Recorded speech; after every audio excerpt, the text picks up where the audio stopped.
So you're diagnosed with peripheral artery disease, but your disease doesn't have to define you. This is one of those that you can persevere with that poor circulation in your legs, known as PAD. You got to walk, walk, walk. If you were in our internal audience here in the studio, you would actually see Carol is walking as she's hanging out with us. So come hang out with us in studio. Let us hold you accountable for walking as medicine. It is the best medicine for PAD. I think I got in 90 minutes today of walking with our walking seminar on Friday morning, which our friend Douglas was there. And then with our producer Joshua had me walking with a great little rant that if you go to youtube.com/the @ the way to my heart, you will see that there is a brand new explanation as to why you may not be approved for a leg saving procedure. But if a doctor wants to amputate, hey, carte blanche, go for it, doctor.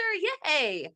Yeah, no. So you got to check that out and then check out the Substack article in that. But make sure you go to our YouTube channel, subscribe, and take a look at that short and the Substack link inside it to read more of what's happening, the reality of what's happening with insurance delays and denials. So Douglas went on a little bit more of a rant than I expected just now, but you just wind me up. Just go. Go But for it. right? If But that's what you Douglas, need to do, go for it. you had a very special day. You were on a show called Abled and On Air, representing the Global PAD Association. Today, our wonderful friend Lawrence and his lovely bride, Arlene. Arlene lost her leg 3 years ago, not to PAD. They thought it might be PAD, but it was actually a diabetic wound that went septic. And I think in the show today, you all were not only emphasizing the importance of getting a second opinion, but if your life is on the line, to make sure that you let doctors do what they're going to do. But the whole lesson and the whole thing was really just see your doctor early, right? When Getting it a comes second, to yeah, anything wrong. we did a lot of talking about second opinions, and I brought up the fact that you can follow doctor rules, eat right, stop smoking, and walk. But all that doesn't work if you don't become your best advocate and take responsibility for your disease and where you are today. So it is we have to learn to become our best advocates for ourselves and stand up for ourselves and learn what we need to learn, ask questions, and More go questions there. Huh? and ask more questions. And Don't ask be more afraid to ask questions. questions. That's the key. And I think we if you want to go where you wanted to go, we can, or we can go where I was thinking about after I talked to Lawrence. I hear a lot and I see a lot in the group, and how hard is it for us sometimes to not let our disease define who we are? Yeah. And finding that balance between being all the other things we are and still living with the disease of PAD or CAD or whatever, neuropathy, all diabetes, all the stuff, and not allowing our disease to define us today. So I wrote a little thing today, and I thought I'd share that with y'all if y'all wanted to hear it. Sure. I want to say hello before you read that to everyone in our live studio audience. Hi. Hello, everyone. So Audrey's good seeing here. everyone. Yeah. Nona, Debbie, Hines, Carol, Thomas, Bree, Beth, Bev, Wanda, Wanda. of course. Our friend There's Joshua. some lady down there in the corner. Who is that? Marie. Oh, that must be Marie. Marie. So it's good to see Down there in everybody. the corner. So Email yeah. us info@padhelp.org. We'll add you to the live studio audience. Come hang out with us. It's really fun. So I'll read this, and then at the end, I'm gonna ask you a question about Uh-oh. you have something coming up. So you were talking before we started, and I had this question I wanted to ask you, but I'll hold off for that thought. Uh-oh. So, Gonna make me sit and stew. well, yeah, I might throw a hand grenade in the basket. Good at But doing that. that's all right. So this is we have to remember a disease is something that you have. It is not who you are. So the disease affects thinking, emotions, behavior, and relationships, but does not erase your values, your character, your gifts, or your purpose. You know, but it does not erase your values, your character, your gifts, or your purpose. One of the traps of living with the disease is convincing us that our worst moments are our identity. Recovery teaches the opposite. Our actions may have reflected disease, but they do not find our worth. Okay, so a few ways to keep the disease from defining you. These are some things that I just separate your identity from the disease. Instead of saying I am my disease, think I am a person living with a disease. Yeah, I don't even like the I have PAD or I'm diagnosed with PAD. I do agree with, yeah, I'm just someone who's living with it. It's actually a little bit more positive, and it does mean something that's just different. It isn't who you are at that point. You're just something, you're living with it. It's, I'm still living. Yes. And with that, you focus on your values. Ask yourself, what kind of person do I want to be today? Honesty, kindness, courage, service, and integrity may say more about who you are than your diagnosis. And as I thought about that, I'm looking around the room and I see some amazing people I have met in the last 5 years.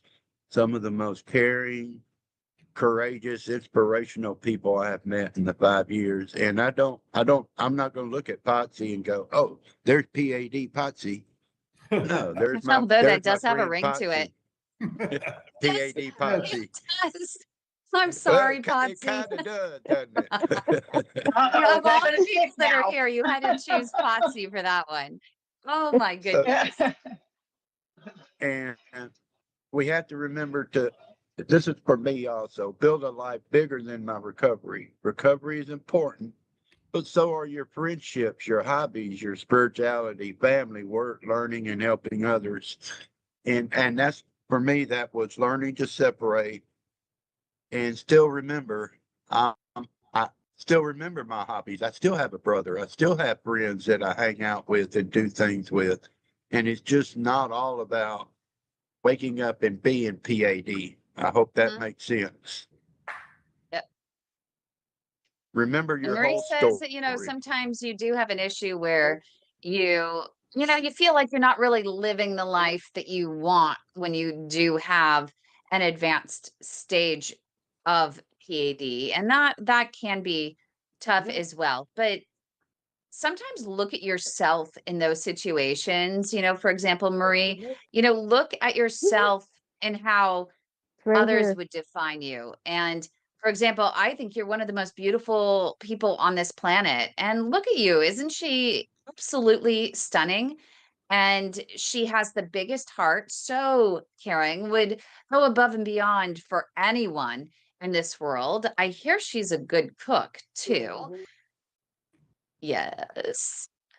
So, And for that and we have to remember this is just a chapter of our life. This is not the whole story. This is just a chapter. And I've said this before. We think about all the things y'all have been through in your lives to where you are today. Think about all that life has brought you before you got to this moment you were diagnosed with PAD and you got through it. You're here. So this is just another chapter for us to live and keep living. And remember, we can get through this too. You know, uh, some of us, I know we need to practice a little more self-compassion. and holding yourself accountable for your accountable is healthy. Condemning yourself is not. And becoming your best advocate. We say that all the time, don't we? Yep. Measure yourself by your today's actions. I answered the hotline the other day talking to a gentleman who is having some serious trouble walking. And he goes, I tried to convince him, if you got up today, you took one step, you made progress. If you got up today and you walked till your claudication started to affect you and you took that next step, you've made progress. It is, you got to give yourself credit every time you take that extra step instead of saying, yeah, I wish I could have walked to the end of I wish I could walk to El Paso. It's 988 miles from where I live, but I can't. I got up and walked to my mailbox and get my mail today. That's progress. And tomorrow maybe I could walk to the end of the next driveway. That's progress. And we have to remind ourselves every time you get up, every time you make some progress, it's progress. You are making progress. And you measure yourself. How hard is it to measure ourselves with that? In the group today earlier, we were talking, and most of us in the group today was like in our 60s, a little older, right in that area. And I made this comment every day. I'm turning 65 this month. And there are days I get up and my body makes these noises I've never heard before. We don't want to know what noises. And then there are No other days I demonstration, get up. Douglas. Other days I get up and Boy, Kim, you're It's on it either- today. it's either my left elbow or my right toe. It's either my hearing or my eyesight or something. Something is like I'm losing something a little bit here, a little bit there because I'm getting older. And my body sometimes tells me I'm 65, but my brain goes, you're 22. You can do this, you can do this. And I have to remind myself a lot that I'm 65 now and I can't play like I'm 22 anymore because it just doesn't work anymore. How many of y'all have y'all experienced that? Oh yeah. Yep. Yep. Every morning, I'm like, okay, like my back will hurt, but I move around and eventually it's okay. It gets lubricated. And how many times do you think, have you ever caught yourself the day after you did something that day, the day after you go, man, Doug, you're not 22. You can't do that no more. Mm-hmm. Am I the only one, or is there anybody here who has those moments where, Always. I have those Oh, days. definitely, yeah. Yes. Yeah. Push it and think you can do it until, whoa. Realize, nope, can't do it. But still good And- trying. yeah. And so, yeah, it's that part. So given how much you talk about recovery and gratitude over the years, one thing stands out. We often speak about growth, service, honesty, and learning. Those qualities are part of who you are. The disease may explain some of the struggles you're faced with today, but it does not define the person who keeps showing up, asking questions, seeking understanding, and working towards recovery. Carol she's stepping away there, just stepping away. That's cool. So it's that progress, I post pictures And it sometimes hurts when I like go crazy. So yeah, my disease Just is a keep part pushing. of my, huh? I said, yeah, and it hurts, but I just keep pushing. Yeah. How much more of that is there, Douglas? Do what? How much more do you have with it. Just a little bit. My disease is part of my story, but it is not my identity. Recovery allows me to become who I want to be. Here's a question. What part of your identity feels strongest to you today? Your recovery, your relationships, your faith, spirituality, your service to others, or something else? I said all that to kind of get to that question for y'all to think about and remind yourselves and remember your disease does not define you. It's just a part of your story, and you're so much else. You're so much more than what your disease tries to tell you every day that you are. So Douglas, how about you start? You answer the question first. Well, that's easy. Look behind me. Your tiny house. You're a master craftsman. I built me a tiny house. I literally Yeah. built me a tiny house from scratch. The only thing I didn't do was cut the tree down. So I literally built me a tiny house. I had an aorta bifemoral, axial bifemoral. I had open heart surgery. All that, and here I am living in my own tiny house. I made a desk for a friend. I built a desk. Very first time I ever done anything like that. So what I'm learning today is I get up in the mornings and I usually do this and my brain usually goes here. My leg hurts, but so what? Let's get out and do something. My leg hurts. Let's get out and do something. And so right now in my life, I get up every day and I'm finding a purpose to take that first step and then that next step. So I have PAD, but I'm also a woodworker. I'm also a brother. And I got my camera equipment out. A friend asked me to do their wedding in November. So I got Oh, my that's camera out. amazing. I got my camera out. So I'm going to go through all of that and end up, I used to do weddings, photograph weddings back before I got diagnosed. And so there we go. Very cool. Who wants to go next? How about Beth? You have You to got help me me. hard. You have to help me, Kim. What's the question? Oh, you have to, they want you to repeat the question again. The question is, what part of your identity feels strongest to you today? Your recovery, your relationships, your faith, spirituality, service to others, or something else?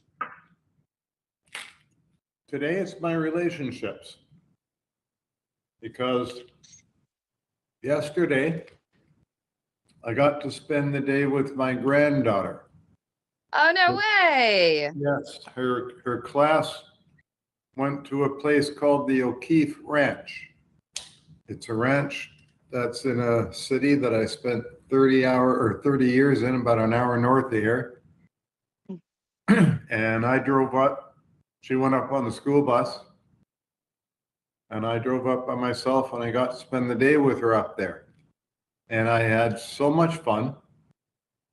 She spent an hour in 4 different old buildings. There was a general store, a church and a cemetery, the mansion that the founding family lived in, and a schoolroom. And I got to spend all that time with her. And while Douglas was talking, I was looking at my phone, looking at the steps that I was walking. And yesterday I got 8,000 steps in. And the year before I got 11 steps in. That's when I was bedridden. And I'm so grateful that I was able to spend the day with my granddaughter. I You know? love that. Yeah, and life doesn't get better than that. It really doesn't. Not Thank at you. all. That's very cool. Yeah. Jealous. I wish I had a granddaughter. And now, And Carol, Alan, what think about you? about Carol, what about Well, you? I don't know, today's not one of my better, so I'm not feeling too positive. My TTFE graft in my right leg failed suddenly, occluded. I was bending down, and I never knew this could happen. I didn't know. I had it for 9 years, and I was bending down, straightening a cyst from a neighbor's cat, and I was starting to really hurt. So I stood up. I said, something's not right. So it occluded, and it's like, and now I've got all the pain back, and then my husband, he lost both of his legs. But where he is, he's in the hospital, right? Everything is so far away. So I'm trying to walk to this and walk to that. So I just came back from there now, and I'm like, just feeling kind of down. It was like I was doing so well on the treadmill, everything's great, and Yeah. now it's like, uh-oh, claudication Were is you back. bending? What graft failed? Yeah, Which my TTFE, my right side, fem pop what's a T? bypass. Oh, your fem pop TTFE, fem bypass. pop. Okay, Yes, so you have and I a never knew femoral that could popliteal happen. bypass. Yeah, if you Yes, squat for too long, a fem pop I never knew. bypass. So I know they should tell you, everyone, please. There are two You would things. So think. one, yeah, so we just had one of these, and it's another patient that was in Michigan, and he ended up he was doing so great, and then Me too. suddenly he decided that he was going to help his daughter with her car, and he was down squatting for a long period of time, and it kinked and it clotted and it backed right up because the That was me turbulent too. flow. Yep. Okay. Yep. So that's what happened. I'm And they had sorry, to go back Douglas, in to get and off clean it. subject here. No, this is what we do. But it ended up, this is a good lesson for people. So it ended up blocking all the way back up, and they were able to take a wire and balloon in there and thrombectomy device. They were able to suck the clot out, which was really good. But the other one is the fem bypass, not our favorite, not frontline treatment. But if people, I have seen it work out with people. We usually like an aorta unifem bypass better. Just seems more durable. But the fem, if you end up squatting, putting your legs up laying on the couch as we do, and then putting your knees up to your chest, yeah, that's a Uh, no-no. That'll kink that uh, shit right up. uh, So so I'm waiting. My vascularist, she's a surgeon, so she hasn't made any suggestions yet, other than I'm not replacing it right now. So I don't know, the PTAB or whatever that I'm looking at. I'm just trying to do research on my own and see, yeah, you can but give us a keep call on our walking. hotline. We have our hotline right here, Okay. and give us a Okay. call on Yep, the I do have hotline. that. And Okay, we great. can get on the phone with you. We can educate you. We can let you know what the options are in your area. There's also, for those, padtrials.org. You can see if there are folks that are participating in different trials with advanced tools and techniques Great. in your area. PTAB is not on there. For those who don't know, it's a minimally invasive bypass. It's newer. It's being rolled out. There are different options for you. I don't know your medical situation. I've even Yep. seen doctors bypass the bypass. So while one doctor may Yeah, not have I've been able to heard. get through your blockage, there's a brand new device from AngioSafe called Centriva. We just interviewed the CEO. Go to youtube.com/the @ the way to my heart. Click on the live tab, and Okay, you'll great. actually be able to see the interview. And actually, Joshua, maybe he could pull up that device, which I just find it interesting. It burrows a hole Mhm. through, and it's actually indicated for the thigh and the knee. So Mhm. whereas your doctor who did the FemPop bypass may have not had that device when you got Yeah. the FemPop, so she had to It's give 9 up. years ago. Yeah. Right, back then, likely your only option was the FemPop bypass, because not as many doctors were even, now we say, hold off unless your life is on the line. Oh, yeah. On One tried, bypass. that was it. And I didn't have critical limb ischemia. Did one try, and that was it, and said I had to have a bypass. So, yeah. Yeah, she didn't So want I to don't poke know. around. And we always say, go to a different doctor, get a second opinion, just to make sure to affirm what your previous doctor did, or to see if that Yeah. next person has a different tool or technique. It has nothing to do as to whether you like her, a doctor or not. Yeah. Sometimes, and it doesn't mean they're a bad doctor. It just means that innovation is moving at the speed of light when it comes to PAD. Good news. But not every doctor is moving at the same pace. And it's not all, it's most of the time not the doctor's fault. Sometimes they are in a hospital Right, Jeff. system where they have a certain protocols, red tape you have to go through to get devices Sure. in there. Whatever it That's why might this be. is great. So That's why now this is is the great, time. learning this. And Yeah, that's what she, I'll do. I will. she just might be in a system where they're not moving as quickly, and it has nothing to do with her, and it has nothing to do with whether or not you appreciate everything she's done, right? It doesn't even mean Yeah, she's a yeah. bad doctor. Likely not. She might do the best bypass, and it sounds like she did a brilliant bypass for it to be Yeah. very successful, very skilled, for it to last 9 Yeah. years. And it's your fault it kinked. No, I'm just kidding. Yeah, I know. They, they I believe it. I was tell like, you. I didn't No, know that. they don't tell you. And you know what? It's not even the doctor's fault. It's not your fault. It's just they don't tell you. They don't know.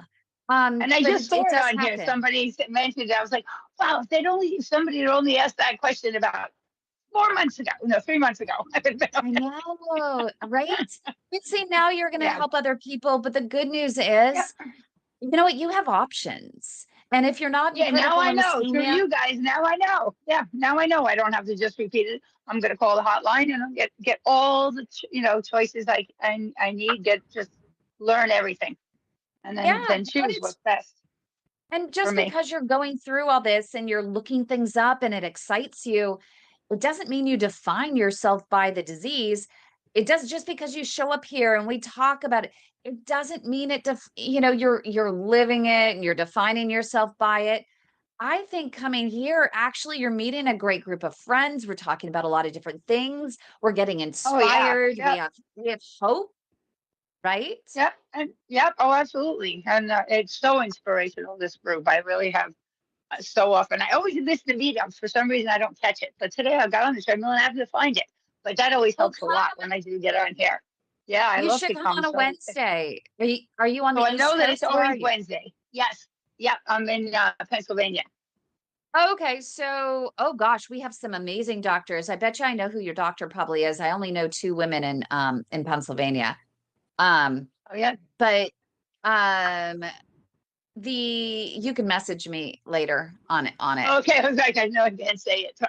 But I would be surprised if the one at UPenn would be one that would not try other things, because she has every single other device. Um, but Okay.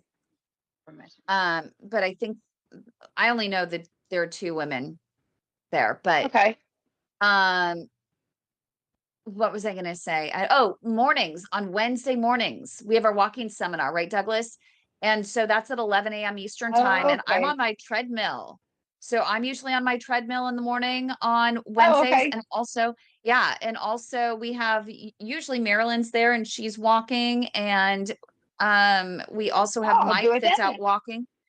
So Great. it might be Great. fun for you. I'll definitely join that. It will be great. So Thank you. Thanks for taking so much time. I appreciate it. yeah. And I was just going to call on Marie. Marie walked away right at the right time. But what about you, Beth? Beth, what is the question again, Douglas? Oh, Yeah. How do you define yourself today? Or what helps you? Or what defines you today? Oh yeah, Douglas is what today. defines you today? I would say, I don't know, if my faith and my family. Oh, I love that. If I didn't have my faith, yeah, I have all different kinds of things going on with me, especially lately. But if I didn't have my faith to get through it, there's no way I'd even be here. And with my family, I get to see my grandkids on video FaceTime every day. Um, and, hopefully soon I'll be down there by them. And, I get to talk to my family up in Iowa. Oh, Yeah, I talk to my nieces like every day up there, and I get to my granddaughter, and they chopped her hair off. And my granddaughter, she's this beautiful little girl. She's Native American, and she had hair down almost to her behind, and what did I do? And there, and then she decided she wanted to have her hair cut to above her shoulders. Now, mind you, she's got the real curly, kinky hair, and she looks like a porcelain doll. So when she went from her hair being long to short, I about died. I was like, so yeah. But yeah, my family and my faith would, you know, without them, there's no way I could get through with what I go through, and I consider you guys a part of my family also, because I know you guys are always there for me as well. And I'm just so grateful for that and so blessed to have you guys. Oh, we love you. So glad. And I we love just you. wish you the best for your procedure next week. I'm I'm a praying that little your angio, nervous. yeah, Yeah. it's always nerve-wracking. But I got the best advice yesterday from my dad's orthopedic surgeon, Irina Melnick. She has a new book, which we're going to try and get her on our show, about 8 steps to a better back, um, which I think would be perfect for you. And then, Absolutely. yeah, and she has a podcast that's on Spotify all about like cures and I don't know, more natural stuff. Anyway, she said to me that going into my procedure the night before, she almost wants me to kind of hypnotize myself. She's like, I don't want you to think about anything but a visualization of everything being a success. And along the way, just, you have the other side of you, right? You can't ignore some of those other things. And you have these little demons that have the negativity in your head and the fear and this and that. But you have to ask yourself, she says, like, does that serve you? What do those feelings, what do those thoughts do to help and further the situation? What do they do to make you feel better and promote a positive experience? Do you ever notice that when you start thinking negatively, the negative things happen and then they cascade and it's like this domino effect? And so Yeah. I was like, this really makes sense. So she said, I want you to just visualize and get excited about everything working out and start looking for and naming those feelings that you would feel if it was a success. So I would feel relief. I would feel alive. I would feel, come on, give me some words here, guys. I would feel uh awake. I would feel excited. I would feel ecstatic. Come on, I need words. Motivated. I Yeah. feel motivated. I would feel like I could persevere, persevered, Energized. energized. I love that. Yes, I would feel energized. I would feel so grateful. I would feel thankful. I would feel so much love for my care team. I would feel even greater faith. So all of those things, they get you excited. They start you feeling good, going into it. I started today with my pre-op nurse saying, thanking them for all they do to save life and limb, appreciating all the love and the care and the warmth that they've shown me so far in this experience. Yeah. Have I had obstacles along the way? Don't even get me started about the pre-authorizations, the MRIs, and the lack of a cardiac authorization. And oh my God, but that doesn't make you feel good. Like, why continue? Because that is the story, is the easiest story to tell, right? All of those things we're used to telling them. But you have to get to the point where it's like, I want this to go well. I'm excited about going and I'm excited for the relief. I trust my team. I feel good about my team, right, Beth? Yeah, it's kind of hard though, because I mean, my surgeon See? that's done surgery on my neck, he's already told me that it's a very painful surgery and it's a hard surgery to get through because they're going through the back. So I'm going and having my hair buzzed because I don't want the hospital Yep. people doing it. And so I have to have that done in the back of my head because they're going to open me up from the back all the way down to wherever T1 is at. So I'm going to, yeah. But, hearing that come So, from the doctor, you're thinking, oh my God, now this doctor's got me scared, you know? yeah, So, but yeah, he wouldn't do it though if he didn't have Exactly. success, Yeah. right? Yeah, You he's wouldn't the be type of going to him. doctor. Yeah, I was told even before I started seeing him that he is the type of doctor that he will not do a surgery if he does not think you have to have one. So this doctor is really, really good. Yep. So Great. yeah, but I'll Yep. get through So it. I'll be in a lot of see, pain, you but will. pain. What's pain? Pain just proves that you're still alive, right? But the Yeah. thing is, it's a different pain that you're It going to be is. in. And it's a different pain than what you're in now. That's a pain. How about Oh, if we look at it, you guys? What if we framed it differently? That, okay, yes, it's a pain, but the pain that you have now, you don't have hope, right? You're feeling right. like you're suffering. With the pain that you're going to have post surgery, don't you feel like there's hope there? Don't you feel Oh, like there's a light absolutely. at the end of the tunnel? That it's a Yeah. different type of pain. It sucks, but at least you know that it's going to get better, right? Yep. At least right Yep. now, without the surgery, you don't feel like you're going to get better. Right. And that's the way I was feeling earlier. They told me that I'm going to have a lot of fun. They gave me prescription for oxycodone and they gave me all kinds of stuff to hold on to and had me worried.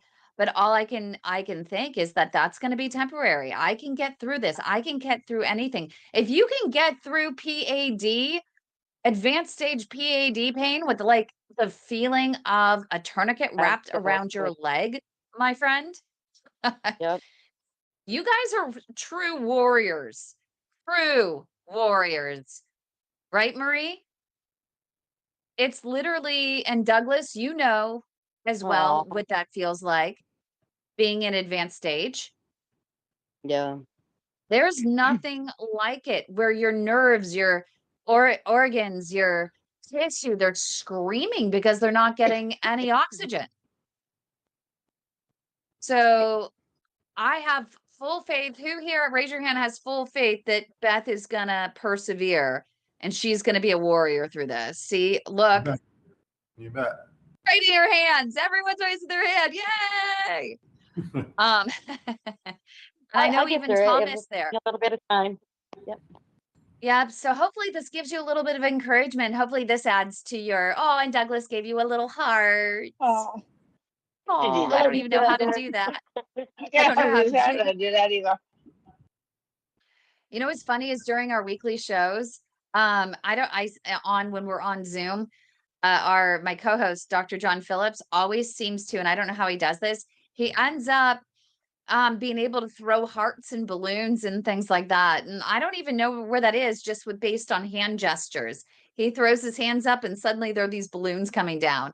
We've had that in some of the most serious conversations. I'm like, well, that'll lighten the mood. Cool. Yeah, that's really cool. So what about Thomas? And I see Wanda that's there. I still owe Wanda. Wanda, I don't know what's gone on with your doctor. I have to keep messaging him. I don't know where he went. He disappeared on me. So, what I might do is I might just call him again tomorrow. I'll put a note Yeah, in to just call him call again tomorrow.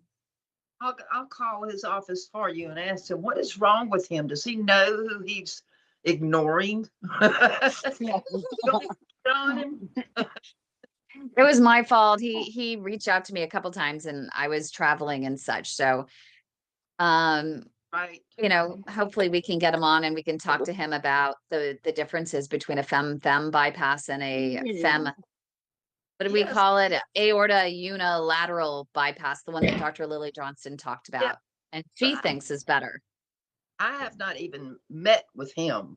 That was what the other doctor said. The interventional cardiologist said to go see Dr. Garrido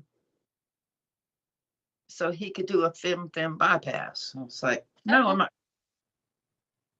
Oh, he's going to do what he wants to do anyway. So, but I've been hearing that we've had several patients come through with the aorta unifemoral bypass. And they've had success. And I was like, wow, that's amazing. I don't know why they didn't do a fem. And the two patients that I've talked to have said, oh, the doctor said we had a choice, but they said that this is more durable and less restrictions on you. So, Yeah. I thought that was kind of interesting. I So wonder what do how if I you, don't What femfems. defines you today? I've got 2 femfems sitting in my gut doing nothing. Yeah, I'm see. What's the I'm not a fan of them. Well, they You- rob Peter to pay Paul is the way I look at it. So it's No. only a matter of time that it catches up. And if one leg goes down, both legs go down. But there are situations that we've had where it is literally the only option. So we have had situations like that, but nowadays it's more rare, and it never hurts to ask the question as to whether there is another option, you know, even somewhere else. So, and you've had some updates, Marie. You've been meeting with your doctor. I'm so proud of you that you're going. You have so much going on. But what defines you today? Were you doing some cooking today? I didn't do no cooking today. Are you No crazy? cooking today? I'm still paying for yesterday at 10 hours doing all that. It's an You hour had a and bunch of 40 testing, minutes huh? there. Yeah. CT, 2 separate ultrasounds, and then the ABIs. Did you feel like you blood. wet yourself? No. I had a patient that called me today, and she's like, I told why didn't you tell me? Tech about you, and I said I felt so bad because I should have warned her, and I didn't even think about it. Best part is when I'm laying there, you know, I'm cursing all of your names, laying there in the CT going, how many times have we talked about the CT and not one person has told me this is the reality? So I'm laying there on the CT, the bed, and I'm like, and this is when I had COVID. So, and I had weird, horrible gut pain, like horrible. And they were thinking, and my blood pressure was up. And so they were worried that I might have an aortic aneurysm as my mom did. So they wanted to do an abdomen, CTA. And I'm already not feeling good. And then I thought, I'm laying there, I'm really just out of it. And I suddenly feel this warmth, and I'm like, oh no. I told By my the time I was 48 years old, Nobody, I was they like, didn't warn you, huh? I'm 48 years old, and I just wrecked myself. How am I going to get out of this one? And I'm What's wrong thinking in with my that? head, There's nothing wrong with peeing yourself at 48 years old. Thank you. that's true. Yeah. I will admit it's I happened love over you, here. Dawn. So, nothing wrong with it. I did it March after I the love you, Dawn. program, and I was on. Yeah, Sorry, had to Douglas, tell- it got derailed. Douglas, I the had whole to tell the tech conversation about you, got Kim. derailed. I had to. What? I had to tell the tech about you. Every time I get a CT now, I always tell the tech you. I gotta tell your story to him. That's the chance. like- She's like, have you ever had this before? Do you know what to expect? I said, I've had about 30 CTs. I said, yeah, let me tell you who does not know what to expect. And I go into the story of you. You know you were top of mind, because how often do we talk and then not once did it ever come up? I honestly thought you knew. I And honestly thank goodness, did. as my hands, I'm shifting my butt kind of back and forth, going, okay, is it moving? Is there a puddle? Is there more? Am I saturating? And then I slightly kind of took my hands and went, okay, I'm dry. What was that? What in the world? My head felt like it was going to implode, and then I was going to pee myself. Your tech should have told you in all fairness. She They should don't. have You would told you think. what to expect. You would think, yeah. But they don't. Oh, see, they always ask me if I know, and I assume if I told them no, they'd probably tell me. I mean, I why had would one they today and they didn't tell me. Yeah, I had a CT Yeah, they angio didn't tell today and they me. didn't tell Right, Carol? They didn't tell you.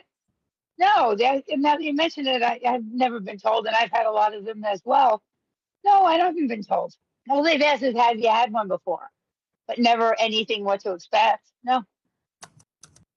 Wow, as bad as my hospitals are, my testing units are good. Yep, never heard the word Today- pee. Never heard it. Today when I had it done, the guy just told me that I'd feel warm and fuzzy all over. but that's not the way it Yeah, was. that I I've mean, heard, but I never heard P. But it don't hits worry, my but where head does really puppy come bad. from? It Yeah, hits it your hits my head, head doesn't it? really bad Yeah. first, and then it about took my breath away. I just couldn't catch my breath. Oh, because Wow. you're allergic too. Yeah. And then yeah, Oh. so, but Hi, yeah, Arlene. but I just felt warmth down there. That's all I felt. I didn't feel like I had wet myself or anything, but I was Yeah. That's like, what I have, Wanda. Same. yeah. yeah, Okay. thank you. It doesn't affect my head or anything like that. I just get a warm feeling through my whole body. Yeah. Wow. That part Yeah, I was, just probably didn't expect the amount of warmth I honestly down there. thought you do. yeah. As much as you know about all the stuff that goes on, I just assume. See, that's the problem, Kim. We all assume that you know everything, and we don't tell you none now. Yeah. Okay, so can we have another personal conversation? Hmm. You don't even know where I'm going with this one. So I don't. I have to go here because I know, and I'm looking at every one of you that have had a procedure here. I know you know that. So my procedure is Friday because I have to have Freddie the fibroid out. I call him Freddie now. So Freddie's coming out, and I went over my pre-op, and it said on there to, and I thought it said don't shave that morning. And so She can't even talk. And so I'm 3 days before pre-op, and I'm getting this message because I'm thinking I'm going to do my last, because I've been in these procedures, and I'm very respectful of the people that are in there, and I feel terrible when then suddenly, men or women, they're down there, they're with the razor. The nurses are with the razor, and I'm like, oh dear Lord, Yeah. I don't want to be that person. And what are they thinking? Like, I've never thought to ask. I would never ask them what they're thinking as they're going through or what they say or anything. But I'm thinking in my own head for me now going into it, going, dear Lord, I Look at the wish I woolly would have mammoth. tackled that sooner. Yeah. I had to. Like, The woolly mammoth. thank God I have female doctors, but hopefully there's not some hot anesthesiologist in there that could be single. Yeah. That could I be know strange. from being in the operating room on the end of where they're shaving, they don't really say anything. They just shave it. There's really no talk about the woolly mammoth. There's, thank At God. least the operating rooms that I've been in while I watched surgeries be performed, they don't really. They just shave it off. Yeah. Yeah, I've They're pretty never much had anyone talking say about what anything. they're My talking about what they did last night. Their kids, they're My having nurse usually conversations asks amongst themselves. me if I've already I've shaved seen it or if they need to. They always And ask. I've seen so many things you would think they should be talking about when people take off their clothes before, but they really don't, to be very honest. But what goes through your mind? That's good to hear. What goes through your mind? Have you ever worried about some of that stuff, going in and No. I tell them shoot that juice to my arm because I don't want to be awake in that cold ass room. No, I know what's That coming. wonderful purple ball. Yeah. I always ask Yeah. them go ahead and knock me out because otherwise I start getting in my own head and I start freaking out and crying and getting all upset. So I always ask them right away, hey, can you hit me with the juice? I can't be awake. Not in here. yeah, Yeah. so you ask them to do it ahead of time. Absolutely. They told me that there's going to be like an octopus hanging from the ceiling because I'm having robots take out Freddie. Oh, So okay. I know, like crazy. They said it's like this big robot thing. Yeah, but they And don't. That's scary. The robot doesn't like come over you while you're laying there. You're going to be asleep. okay. They pull all that Oh, by stuff that point. over. Okay, but I'm Yeah, gonna they're see it gonna they're when I gonna go give in. you the, all right, we're gonna give you the juice, and then they're gonna count down. By the time they even get to 1, you're already out. Yeah, you're out And then by when the you time they wake hit up, Or I'm singing. I'm oh, you just a have girl never that can't had say no. surgery before? You've never had I surgery did. before? No, and you're I gonna wake did, up and orange, we Kim. what? You're The wonders of gonna wake up propofol. orange. I know, right? Because they take that It's orange a stuff great, and they just throw it everywhere. They don't even care. They just paint your whole body with that crap.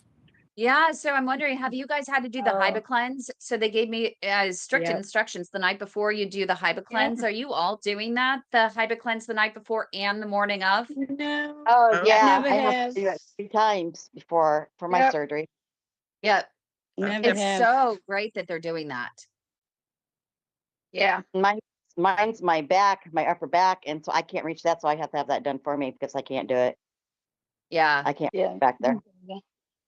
I mean, It was they've cleaned me interesting. off, but This last surgery that I had in March, they had, when I got to my room, they had little capsules that prevent you from getting MRSA. Oh, No, that's it was great. a swab for your nose. It was like in a capsule, but it was a swab, and you swab the inside of your nose, and it's supposed to help prevent MRSA. What is I MRSA? love that. MRSA. Lots that's of MRSA. hospitals have. my son has Methicillin resistant. Okay, we'll go there. It's I think it's last contagious. year. Yeah. It's And what it's is it, like, very contagious in a hospital setting. Yep. Oh, A lot of and when critical and when you get ischemia have MRSA, it. when you get MRSA, they always have to use precautions on you until you can test negative 3 times, because I've had Yep. it. My daughter has it. She's Methicillin got it in and resistant. out. Yeah, my son has to be careful. He's got it as well. Yeah, my daughter's is in her nose. But a That's place how I with got it. disability, actually, if you all want to know. what? From Oh, repeated, I Now I'm worked in a nursing getting home, and I was MRSA at 3 diabetic. o'clock in the morning. And every time I wow. got like a sore from the diabetes, it was MRSA positive.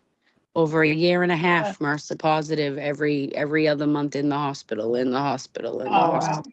wow. um, But now I'm MRSA negative, so they got rid of it, and then I was cleared after 3 times.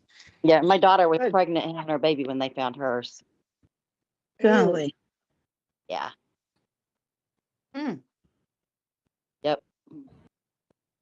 It's Very nice. amazing the additional um lengths that these hospitals are going through. I'm very, very proud of them for taking the extra steps, at least, the doctors that we're working with. I think that that's amazing. It's tough for emergency situations where you don't have the chance to do all the cleanses and things like that. And those people bring in some of the extra stuff, right? But, even a few years ago, we didn't have these extra measures in place. And so people were at risk, greater risk, of all those infections. So it's good to see that.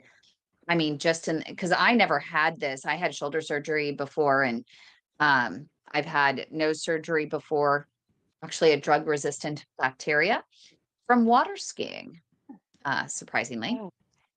Yep. Oh. You're not supposed to drink the water, I guess, or fall and take, Or have it go up your inhale nose. it. Inhale it. Yeah. Inhale it. Well, yeah, Exactly. how it go up your nose water skiing. That's pretty easy. Every Shoots time up at you. in a pond. Yep. Or I a define lake. myself as a water skier. Yep. Freddie doesn't define me. Freddie's gonna go away soon. So who else wants to share? I know that Heinz, you are living the life out there in the mountains over the past few days. You're glamping. That's true. I'm in one of the prettiest areas you could ever imagine here in close to Rocky Mountain National Park. The community is Grand Nice. Lake. And yeah, I'm surrounded by mountains. We've been here many times over the last few decades, but never camped here around here. So yeah, and as Kim said, glamping. So I'm happy I can go camping and see this nice area. We have moose here. That's good. That Nice don't to like the see moose, dogs. but they don't like the dogs, and we're very cautious about that. And yeah, it's very nice. The only Bad part about this is cellular and Wi-Fi are not so good here, but I'm so far lucky to still be on this call. So, yeah. And that's how I spend my spring, summer, and early fall is camping. Nice. Nice. That's amazing. Yeah, I could do You're Oh, a and Glen. very one thing active guy. is I still find time to walk. You know, I Yeah. still find time to walk. And but let me tell you, when you sit in a truck for a few hours, even though you get up and go out to maybe pump gas or use the toilets or whatever else, you feel it in your legs after a while. So Yeah. Yeah. it's you know it's different than not driving for a few days and you just go out walking. But after, excuse me, you're driving all day and then you try walking. At least in my case, my pad leg, ooh, it fights back. But anyway, yeah, I'm happy to go camping. That's a lot of enjoyment for us. I put up Yay. vacation pictures and Wanda thought her phone was broke. Oh, that was funny. So great. Thanks for the safe, by the way. I had missed that. On my wall, I posted pictures of my spring vacation, and they're just a bunch of, there's like 5 blank pictures. It don't show nothing. Wanda's tapping. I'm thinking, what is wrong with my damn phone? And I told her thanks for the safe because I almost did it too until I seen her comment. Well, I was at work and I was sitting outside under the pavilion that's got a metal roof. And I was like thinking, how in the hell did Marie find time to even go on a vacation? And I'm like, I guess I can't get a good connection. Then I figured out what was going on. The doctor is my vacation. I know. Yeah. I know. But that was Oh my funny. gosh, I don't that's go back hilarious. till 30th, What though. about I got a couple weeks. what about Arlene? Arlene, how do you define yourself today? Hopeful, very Hopeful. hopeful. Well, that's good. What are you hopeful about? I'm going to see Dr. Gupta tomorrow. It's a long Oh, drive. that's right. He's seeing our Yes. buddy, Dr. Ashish Gupta. Dr. Gupta, tell him, oh my gosh. Arlene messages like, so what do you think about Dr. Gupta? And I'm like, well, can I give him your phone number? Well, didn't he called you, didn't he? He sure did. He called her I was like, personally. wow. Yes, he's incredible. I mean, he called me right away. Not cool. Oh, you're so Yeah. lucky to see him. So he has all Yes. my records, and I'm really hopeful that he's going to be able to help me out and get these legs moving again. Yes, because we want to see you walking like Carol was doing just now. Yes, and I've heard stories about a couple of people that had similar problems, and they were out walking Disney World with their grandchildren, doing Oh, 6-7 miles. So yay. God is good. Let's all be hopeful. Yes, I love Yes. that. And I think that what about you, Dawn? Do we got some hope there? How are you defining yourself today? That was the question, right, Douglas? Dawn's not feeling good today. Oh, So that's why no. I'm kind of quiet. Yeah. Yesterday and today, my sugars were plummeting yesterday. And then today, my stomach's just, I don't know, the heat. My air conditioner broke. Oh, There's no. just a lot. There's a lot going on here. I am in a fashion show to kill time or whatever. So I've been doing a lot of time with the fashion show and other things and kind of like letting my house go. And now laundry's too much and the floors need to be clean, which I should have known better to not let it go because being in the wheelchair and having one leg, it's too hard to get it clean once it goes. And now I'm kind of like in a rut. So the air conditioner went out. But before the air conditioner went out, Dawn said, let's start cleaning out the shed. And because it's hot, we'll bring the stuff inside. Oh, And now I no. got all the shit everywhere in my living room and dining room. And I got to have a service man come in here. And I don't know if he's going to say to the landlord, like, her house is upside down. But it was too damn hot. We're getting like 90s every single day in Virginia. except this week it's gonna rain. All next week's supposed to rain, but it's not cooling off. And every time I leave my room that has like a window AC, because the rest of the house, this is like an addition, so it doesn't have like central AC. I'm like throwing up because I just overheat very easily. And when I get hot, Yeah. my stomach gets sick. So we already took two Zofran to make it through today, one this morning and one today. I don't know. It's just right now, it's very, very sick, like very nauseous. The Yeah, Zofran can took you drink away some the, coconut water? I know it's kind of pungent, but I got 4 I don't, bottles to be from, honest, I don't like it. I I know don't. it's very pungent. It has a Um, weird, you have to, I just down I'm it. to the point right now, I think I just have to let it settle. The Zofran took away the mouth watering, but my stomach is still not feeling too great. Like I have to take my warfarin and I can't take it right now because it's gonna come back right up again. I don't know. I Okay. just Well, don't feel good. That's why I'm quiet today. Usually I'm chitty. Oh, chit chatty. I miss talking to you. I hope we can chat this weekend because I could use company. I I'm should gonna have be told you sending. too. I didn't know you didn't know you were gonna pee yourself. I've had 1,000 CT scans too, and yeah, they usually tell you. That's really You know, sad that they didn't.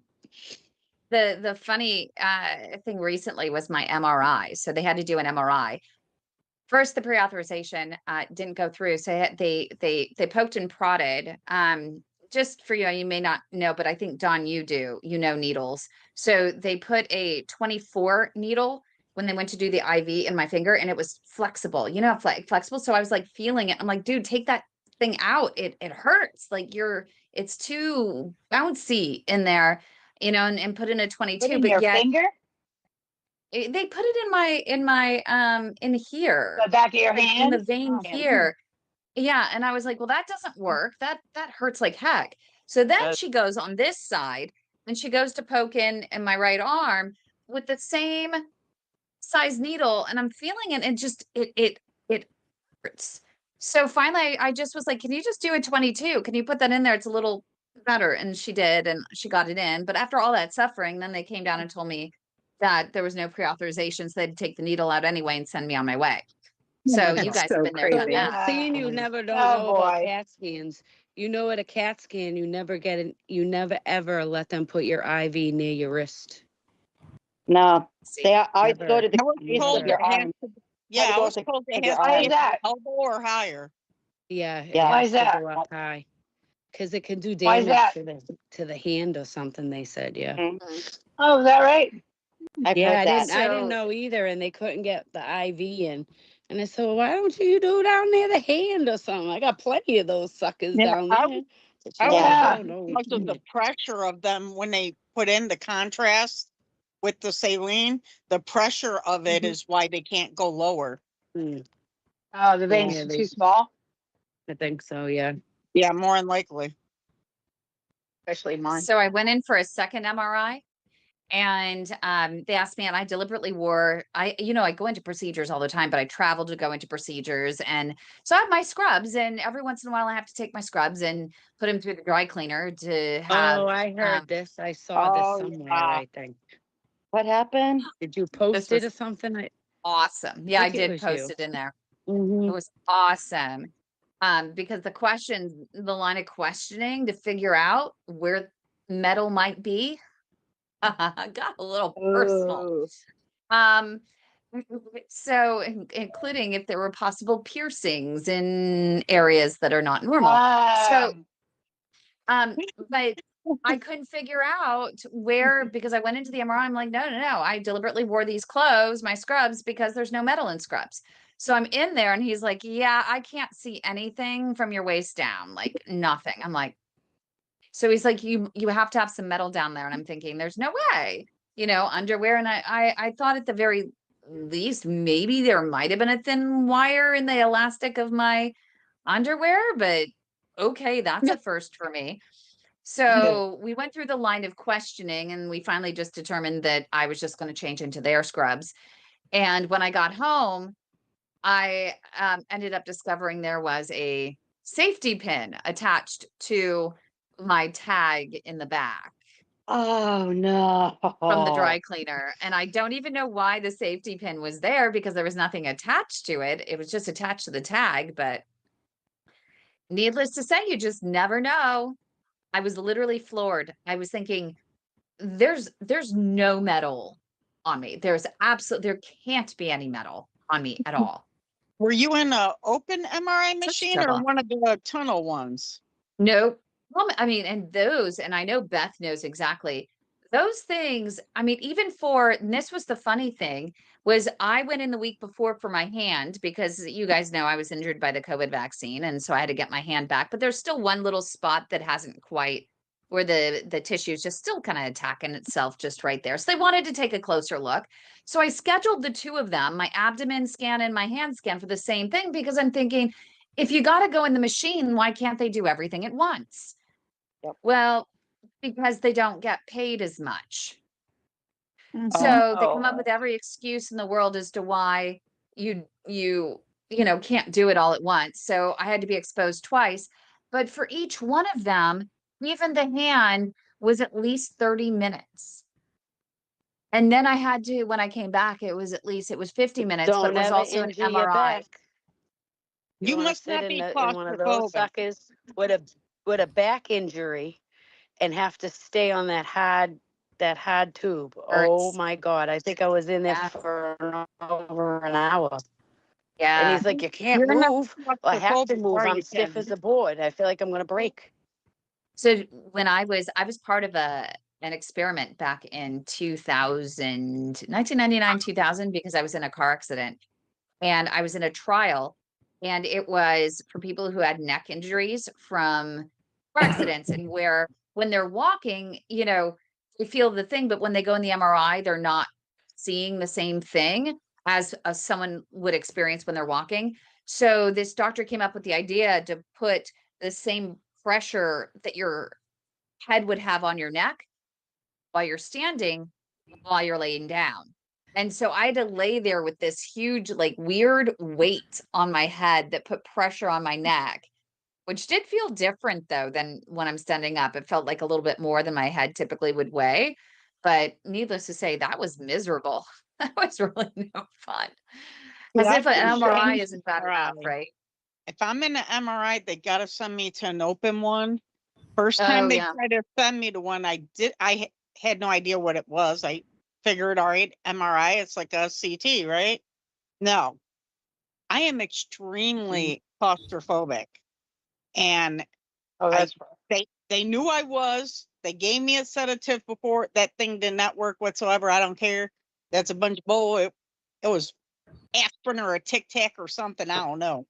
But they put me in there, and she's talking to me, and she's like, "Are you all right, Marie?" And I didn't answer, but she kept trying to get me talking. I wouldn't answer, so she came and used there's a quick release on the tape thing you're on, and she pulled me out. And as soon as she pulled me out, I just took a giant breath of air because I couldn't breathe. No matter how hard I tried inside there, I could not get any air in or out. So Yeah. there's something to an open one. why I Don't always do tell that. people, that's close why your my mother, eyes. Yeah, don't open your my eyes. mother's the same way. And then I Just fall don't asleep. open your the same eyes. way. You And guys they are No. brave, I'll say that. that's why they could never rule out her heart definitely, because when she was just sick, Kim, because she wouldn't go in the MRI thing. They even gave her a sedative. Sedative didn't work. She was No. high as a kite leaving after the thing because she couldn't do it. So now I have my high as a kite mother trying to get her in the car. Yeah, it was horrible. But yeah, she can't do them even open. Like you said, they're open, she still can't. Because some of Yeah. them, even though they're open, they have to put a cage around your face. Yes. Oh, Yeah. they didn't do Damn. that to me. That Yeah, wouldn't so have it worked. depends on which one they're doing. They have to put Oh. this thing, it looks like a That's so fun. goalie mask, but it This cages your head in. no. So if you're claustrophobic, that's I not had that gonna done work either. last Thursday. I had to have an MRI done, and they put this.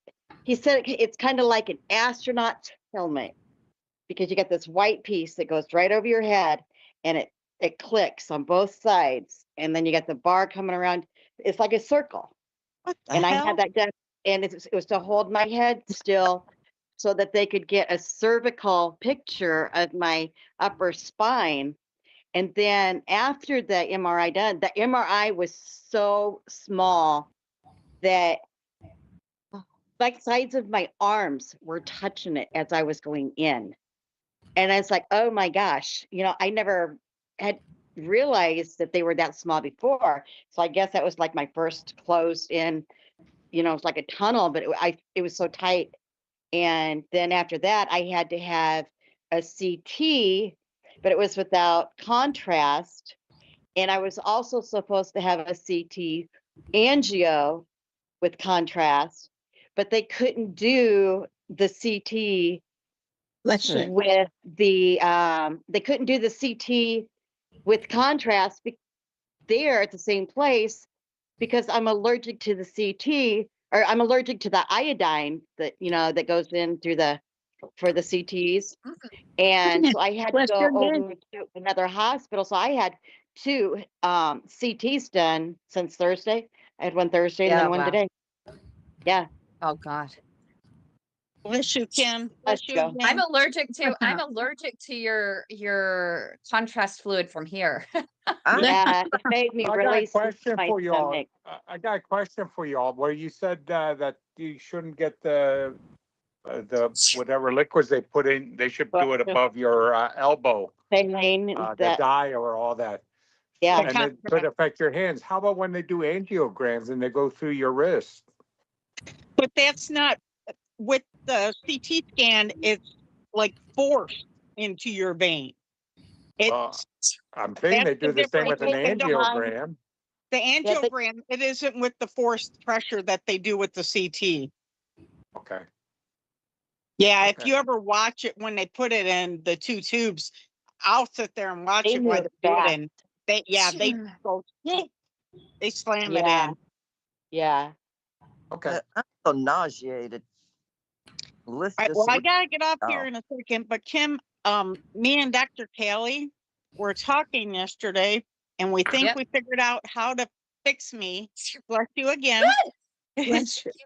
We know how to get me fixed. Is Yay! the next time there's a vascular convention, I need to crash it with all my files. Because we figure with all those minds together, we figure they put all their minds together. Bless you again. They should be able to figure it out, right? Yes, that's a great idea. Yes. That's what we thought. Like that. Yeah. Actually, you should say to your doctor, just say, Bless Bless you. you. I'm not Have a good Hey, evening, I'll buy y'all. that next piece for $1. with me today. I am full of it, Beth. I don't know what's wrong with me. I think that could be an interesting one where maybe your doctor could present it and give everyone, you sign your life away, say, I want this given to 3 other doctors and I don't mind. Let's do a full panel on it. Yeah, that's radical, Marie. That You would should do be interesting to, it. yeah. We were doing it as a joke. She said I ought to crash one and, just tell them, all right, here I am. Here's all my files. Y'all figure it out. She said between Figure it all out. the hundreds that are there, somebody should be able to do something. Yeah. That's so funny. I mean, you have, the top guy there. What's interesting though is Google best vascular surgeon in Michigan, and I was surprised with what came up. His name didn't come up, so I thought that was interesting. He's Yeah, one of I the top. noticed that as well. It's my son's been doing a lot of research as well, and he gave me things to take with me to talk to Callie about. And like there was something called the limb flow. She goes, Yeah, we've talked about that. But she said that's more for when Right. it's at the bottom. Yeah. It's so funny because we've Now- talked about that one a million times, and that one's for the below knee. But that's we've been keeping it in mind because if your situation becomes where you don't have the flow to your foot, but that's not quite your problem, it's up a little bit higher. But It's you up need to solve the there. inflow problem first. Did you read what I posted in group? Yeah. I couldn't. I mean, she was showing me all the occlusions, and I'm like, "Are you freaking serious?" Is there anything not included at this point? Yeah, I the mean, problem is you're not getting a lot of inflow. So you need the inflow to populate and give pressure it's below. just it's like it's too much. It Yes, really is. Yeah, well, it's well, overwhelming. hopefully they have a Exactly. plan, right? We don't. Um, We don't. It's still the same two options. Yeah. Either I can't say the word, I can't pronounce it, so I call it the Douglas bypass. But But it's Douglas, you're not defining yourself by it. but they She they can't don't define want you by to it. they want to run it from my armpit to my knee, not even to my waist, all the way to my knee. And Yeah, the we only have other Jay. option after that is it's either that or an amputation. Jay, Jay, who's in our group, her mom has an axillary to DP. So she has the axillary clear to her foot. Oh my God. My And question though is, right? she's doing They- okay. They said that the only thing is the surgery or an hello? Yeah, we can hear you. Or an We can hear you. amputation, right? Yeah. Or an amputation. So is it you that doesn't want to do the surgery, or you just want to see if there's other options first? That's I what it is, I huh? don't want to do the Okay. surgery because I blame Kim, but for 4 years now she's beat it into our head to Right. never ever Right. get this Douglas surgery. Never get it. So it's just Because in your head. Do not. No, you can't do it. So that's what now my goal is. I'm trying to lose enough weight because talking to Alan, he said if I get a prosthetic at the weight I am at, or I was at, or whatever, it's really hard to walk with one being bigger. Hello, I'm living proof, baby cakes. Oh yeah. He told And when me you to lose this, lose. but you got to understand too what Alan is, even if you're heavy, it's hard to wear, but if you lose the weight at our age, we don't tone back up. So now you Mhm. have loose skin, and that's my problem. It's not because you can't really, I'm 165 pounds. Call it what you want. You want to say I'm fat? I don't think I'm that fat anymore. Honey, I'm I was bigger than you. 300, right, but I was 305 pounds at one time. So I've lost all that weight. That's what's making it hard for me to walk. It's not because I'm heavy. Yeah, heavy has something to do with it, but it's the shape of what your leg is going to be and how strong your muscles are is how you walk. It's Let's see. it's That's what I'm trying to using lose a the weight prosthetic now, comes though. from muscles. And the reason I know this is because Dawn doesn't use hers. And guess what's withering away on Dawn? Dawn's not as strong anymore. Dawn can't walk that far anymore with my walker because I'm not using the leg because the leg won't fit. But I've decided that I'm gonna can the prosthetic man that I have because I feel like he's young. He's younger than me. And I feel like with prosthetic legs, you learn in the field. That's what from 5 years now, having to deal with two different people. I feel like you learn it with the experience and you learn it by having a lot of different clientele because everybody's a different shape. This guy's very young. He just opened his shop. I'm not saying he's not good at what he does. He might be better at like orthotics, like braces for stuff for strokes. But for me, he cannot get a leg to stay on the shape of my leg because of the loose skin. That's what my problem is the loose Let's skin. see. But I want to lose the weight now. I've lost 24 pounds in the last 2 months, so But I'm here's the getting it. thing. That's Here's the wonderful. thing. I think we're skipping a step though, going straight to amputation. Douglas's bypass was placed wrong. Yep. Douglas's bypass was placed wrong. And Douglas had the procedure as nearly frontline treatment. He had major bypasses, the aortobifemoral bypass and then axillary bypass, almost as frontline treatment. And not once did they ask him to mitigate his risk factors. Not once did they even tell him he had PAD. In most of the situations, He didn't even know he had PAD when they did he that? didn't even know he had PAD. They never put him on medication. He never was told to stop smoking, nothing. And That so is it insane. is not, I am right to say it is not frontline treatment unless your life is on the line, there's an infection in your aorta.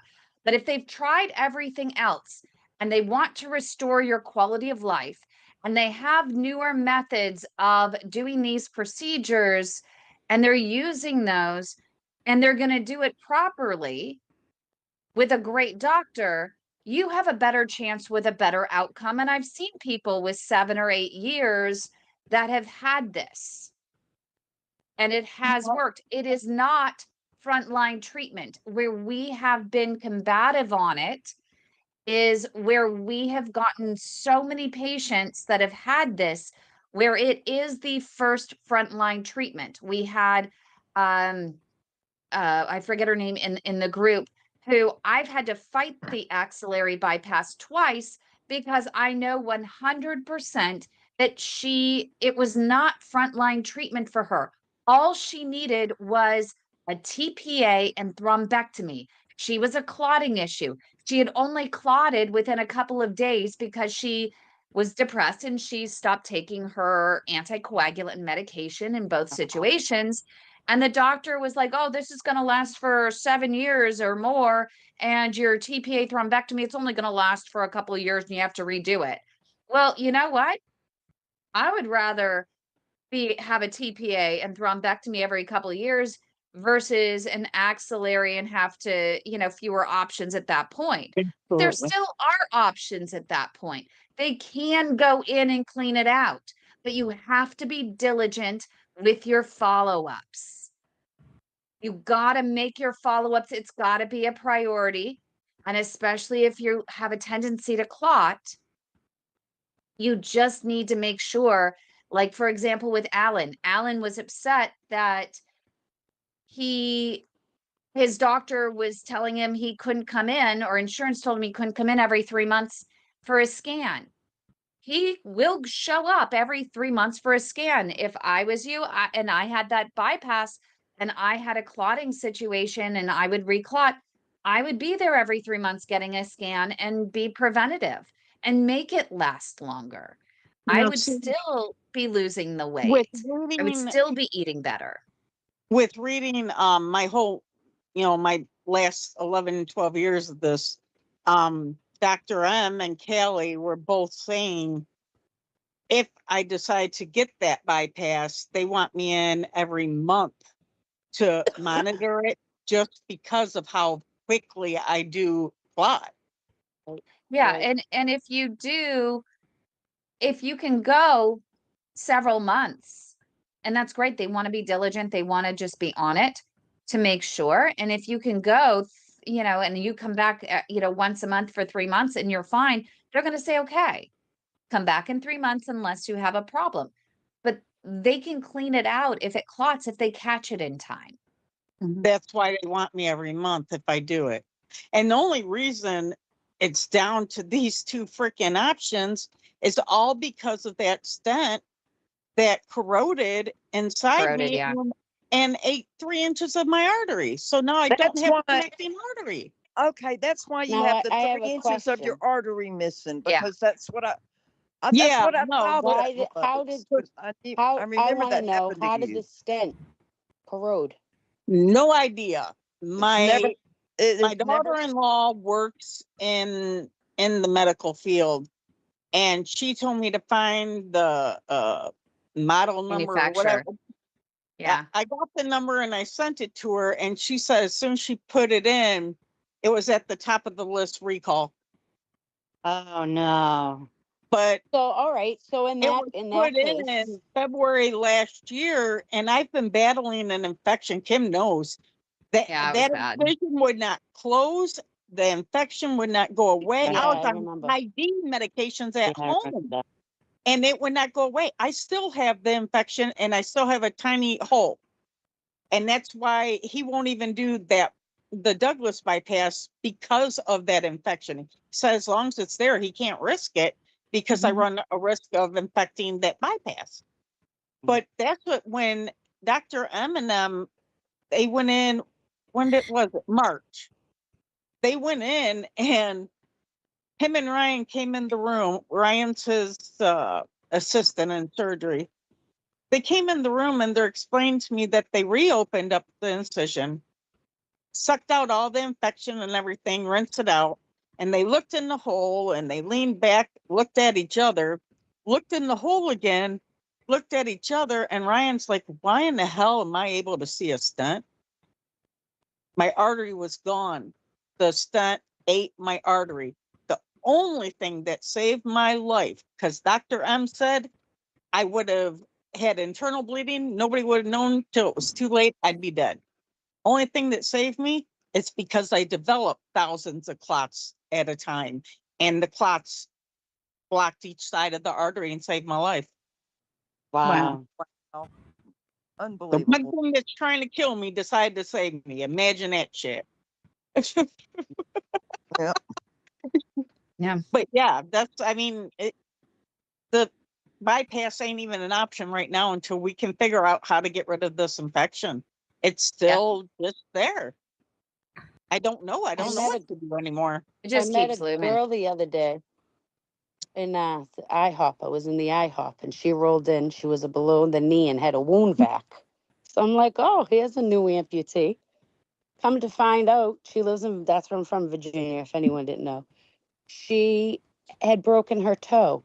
Her toe got infected. They cut her foot off. Yep.